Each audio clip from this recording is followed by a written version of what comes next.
there is another situation where we find that if a line whose equation is required on which a perpendicular is of length p from origin is given, which makes an angle alpha with the positive direction of our x-axis.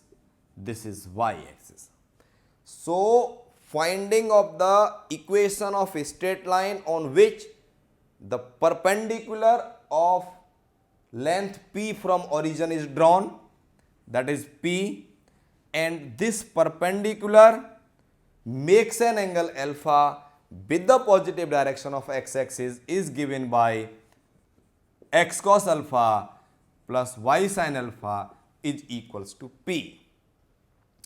Suppose a question where I want to tell you the application, the use of this formula is find the equation of that straight line on which length of perpendicular from origin is 4 units and it makes an angle of 30 degree with the positive direction of x-axis.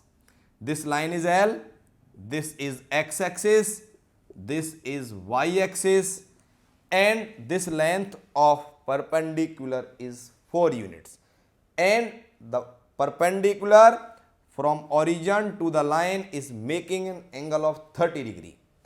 That is alpha is 30 degree, the value of p is 4, and formula is x cos alpha plus y sin alpha is equals to p.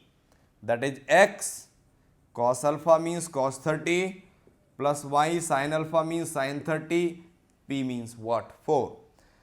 Cos 30 is root 3 by 2. So, this become root 3 by 2x, sin 30 is half, this is 1 by 2 y is equals to 4.